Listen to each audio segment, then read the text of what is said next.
What's up guys, I'm back with what I think could be another banger video from TLC. I hope I can get this shit up because the last video I literally had to dispute like 3 copyright claims for the same video. Like obviously I can't just upload a TLC reaction and claim the copyright for it, I get that, but I literally couldn't even publish the videos at first, so I don't know how big creators do this shit, but let's just hope I can get this video up too. This is Meet Las Vegas' biggest cheapskate, so the biggest cheapskate in Las Vegas. I'm very excited for this because how can someone live in a gambling city and be a cheapskate?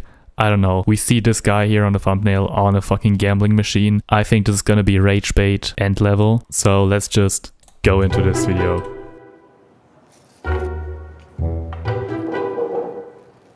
People misplace millions of dollars in loose change every year, and their loss is this cheapskate's gain. Every day, Mark spends his free time hunting down dimes, nickels, and pennies all over Las Vegas.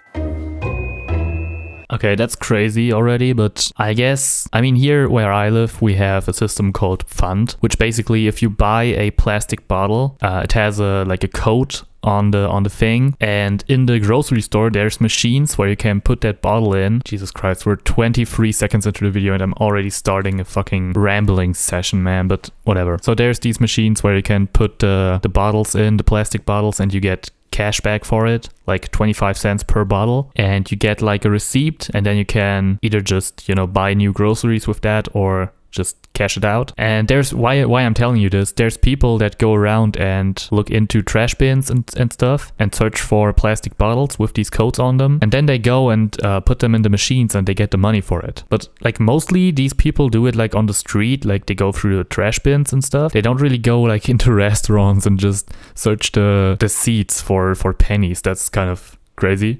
My name is Mark Parisi and I'm Las Vegas's biggest cheapskate. Mark's a... If I see this man putting a single fucking penny into a gambling machine, I'm gonna snap. Nah. Interesting guy. Okay, he has a dog. I hope the dog lives good. He's a really good person, but obviously he's an extreme cheapskate. These are my favorite. They're penny loafers from back in the day. But the interesting thing about this, and this is how you can really tell, and pardon the smell. What the fuck? Oof, that's me. Is oh hell no. You can literally see how these smell. Oh my god, nah, just ugh. If you look right Ew. here, when my roommate's dog ate the top, I took a marker and I penned in the black as not to buy a new pair. Okay, so that's like, if you remember the last episode we watched, there was this dad who spray painted the car black to make it look brand new, which, spoiler, that shit doesn't work. It's a thing that people do, is like cover stuff up with like a marker, and don't get me wrong, in some things it probably works and looks alright, but most of the time that's the type of stuff that will make people look weird at you because it's obvious, and it's obvious that you try to cover it up, but it just makes it worse, I think. A quirky dude, and he literally will save money anywhere. These shoes and all my dress shoes I get from the shoe repair store. Okay, I was about to say, these are some old ass shoes, but he got them like from some weird repair store. Okay. People Wait, are these shoes that could not be repaired? drop off the shoes, they forget about them, or don't have the money to pick them up. Mark has a habit of doing things that are a little bit beyond what I consider cheapskate. Mark keeps his grocery budget under $60 a month by disregarding expiration dates and spending no more than $1 on any single item. Tortilla. I mean, I guess if you have enough money left to buy enough toilet paper, then you're good with that strategy, but I would not recommend it. I mean, on some things it's not too bad. Here where I live, it's a minimum date to where the stuff is good, so it doesn't like expire the day that, you know, is written on it. It's like, it's good until then at least, and there's some things that you can like keep months more than that, and there's some things that you should not keep even a week after that date. But I mean, I've eaten stuff after its due date was over, but yeah, I wouldn't do it on a regular, I think, and it really depends on the items. 50 cents. Power bars, 50 cents. Cupcakes, 50 cents. Peanut butter and jelly, $1. Wait a fucking second. Cupcake.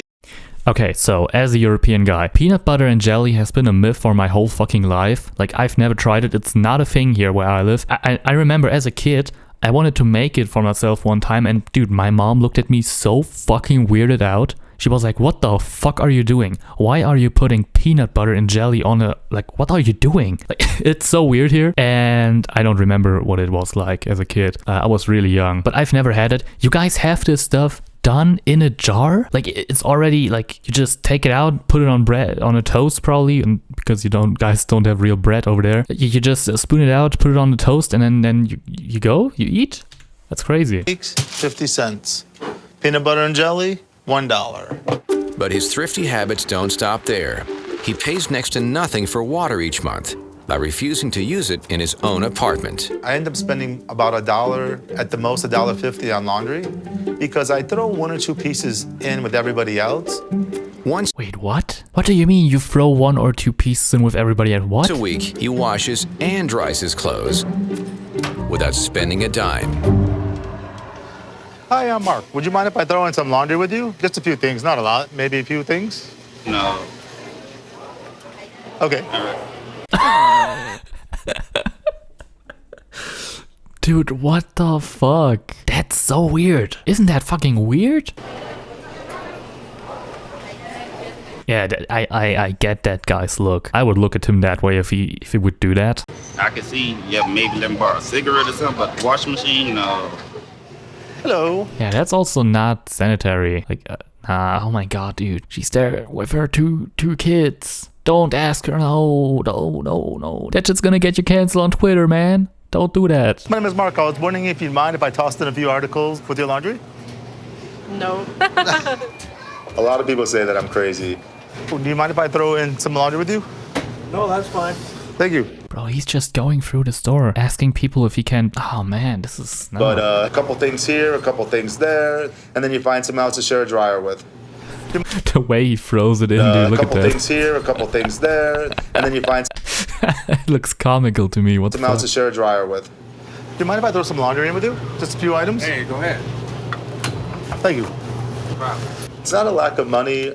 It's just knowing how to stretch your money, knowing how to make extra money. Okay, look. It's not a That machine is fucking empty. That's straight up empty. But again, it's also like a sanitary thing. I think it's not sanitary to wash. Like, I don't know. I wouldn't want to wash my clothes in the same machine with this guy. I don't know what he's been up to. lack of money. It's just knowing how to stretch your money, knowing how to make extra money, knowing how to get the best value for your money. While he Yeah, and we're back to the point where...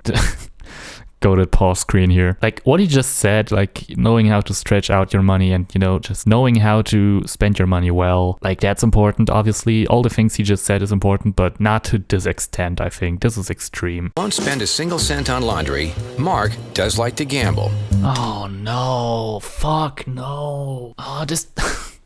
Okay, to be honest, this is kind of rage bait here. I'm kind of clip farming. This is exactly why I wanted to watch this video with you guys, because I wanted to watch this by myself, but I was like, nah, this is gonna be top tier rage bait. I have to watch this in a reaction. But even at the casinos, he's found a way to make sure he's never parting with his own money. Okay, how? I go about gambling a different way. I only gamble with money that I find. I don't spend more than $5, and I Okay, well, in theory, that's still your money, no? If you find money, that's now your money, and if you spend that money on gambling, you still lost money in it. But I get what he means. only play the penny slots because you could win up to $10,000. But if for some unfortunate reason I should lose, I'd only lose a maximum of $5, not a whole paycheck. Would you like anything to drink? Yes, can I please get a vodka and cranberry? Yes. Thank you. If I went to a bar, the drink would cost me $12 to $15. But by coming to a casino, I play the penny slots, win money, and drink for free. We just win again, $8.67. This is what $1 can do. That is crazy, man. Like, he's a cheapskate, right? He goes around the laundromat and asks people if he can throw his dirty ass, like, laundry in with them. And then he goes to the casino and gambles. That's insane. Like already, I think people who gamble are, I don't know how to say this, but I would not have a close friend who gambles. That's just not really the type of person that I would really socialize with. I guess you could say it like that. But like gambling and also being a cheapskate is crazy. That shit has to be researched. How does that come together? Because cheapskates, like, they're about saving money everywhere to an extreme, and gambling is like the complete opposite of that. That's crazy. That like, if this is real, this is crazy. Gambling, I know when to stop. Most people think, oh yeah, I'm gonna keep going. They double and triple. I'm like, no, you gotta know when to walk away. Mark is a big hustler. He goes around and always looking for things to do to try to save money. How you doing? Good. First time that I realized he was cheap was definitely when he was trying to get me to do every single medical study that I could qualify for. In the past 6 years, Mark has volunteered in more than 100 medical studies, and the riskier the trial, the better it pays. I've been debating whether doing this new study. You're doing another study? Of course, what it is, it's a testicular study. What I'm gonna do is I'm gonna have a testicle replacement and make $35,000.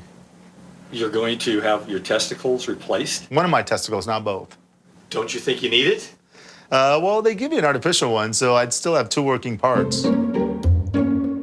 My roommate is on the fence about the testicular study. He really doesn't want me to do. Okay, wait, hold up. Did he say $35,000? Nah, I don't think so. I wouldn't give my left nut for $35,000 now. I mean, that's a lot of money, but geez. Like, if you're in a really, really bad spot, I'm sure many people would do that, but I don't know. Like, you know, to say, like, many people would give their left nut for this shit. Yeah, but not for 35K, I think. Do it, but I'm gonna do it. I'm gonna go for it. Mark participates in so many clinical trials that he gets free checkups every month to see if he's a good candidate for each study.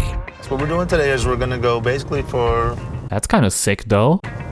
Like, you get free checkups? I mean, I can't really speak in that discussion because my country actually has a working health insurance system, so I get free checkups anytime I want, but I mean, for you guys, that's probably sick. Physical examination, he's gonna take some blood, make sure that I don't have high cholesterol, diabetes. Okay, have a seat. Dr. Goldsmith will be right with you. All right. Okay? Sure. So what's motivating you to want to go under the knife and be part of a study like that? The money. Dr. Goldsmith, Jesus. Probably a really fitting name in the US, because I would bet he makes more money than a fucking goldsmith. So let's think about what you just said. So we're going to lose one of our testicles. We're gonna replace one of our testicles for the money. Yes. So, okay. Have you ever had your testosterone level measured? No. So what I'd like for you to do is take off your shirt. Okay. And I'll come back in and we'll do a brief exam. Okay. Okay, and also, I gotta check out your gyms. Okay. So we'll take a look at that too, okay? Being a lab rat, you have to be very healthy. Your labs have to be in certain ranges and levels, in a healthy level, to be a healthy control. Then I just wanna take a quick listen to your heart. Okay. Never get chest pain or shortness of breath? No. Your heart sounds regular, and I don't hear extra beats. Now, what I'm gonna also say is, you do have the man boob thing going on. So basically what you've got is what we call gynecomastia. and so unfortunately for you, you're making, whatever testosterone you're making is being converted into estrogen. So if you go get your testicle yanked out as part of this study, that it can make the man boobs bigger. Okay. And it can make your testosterone less. So that would be not in our interest. Okay. Oh shit, so he's gonna lose a nut and grow boobs? That's insane. Go ahead and stand up for me and drop your drawers. Okay. And we just kind of, examine both testicles. We rub them between our two fingers. Okay. And we just palpate around. Okay, now we'll get lab and EKG, and that'll be part of your pre-op evaluation. Okay. Low testosterone levels affect roughly 39% of men. A low test result for Mark would take him out of the running for the testicular study, and ultimately the $35,000 payday. So the risk to you is pretty significant. I'm not endorsing the surgery. Mark's test results are well below the acceptable range set for the clinical trial. Okay, so the doctor says clearly I would not recommend you doing this. Like, does that mean that he cannot do it, or is it just like a suggestion from his doctor? And if it's just a suggestion, then will he still do it? That's my question here. I'm really disappointed that I didn't get into this testicular study, but the doctor told me there's another clinical trial that I can do. You know, there's other Okay, so he's not gonna do it. trials. Maybe going on testosterone replacement would be a great thing for you. Okay. Have you ever thought about doing that? It's a lot easier. You can rub on the cream. You can shoot yourself in the butt with a shot. But at the end of the day, you'll go home 2 for 2. You won't have your testicles taken out. Wait, that's it? Okay, that's kind of disappointing. But yeah, the video only was 7 minutes. Jeez. Okay, so that was an interesting one, definitely. Still a 20-minute reaction, damn. Well, anyways, I hope you guys enjoyed the video, and if that's the case, please leave a comment. By the way, thank you to the freak people who already subscribed to my channel and wrote comments under my video. Huge shout out to you guys. Thank you for that. And yeah, if you have anything that you want me to react to, please leave a comment down below. Also, I would really enjoy a like on the video and subscribe to the channel if you don't want to miss the next one. And with that, I'll say bye.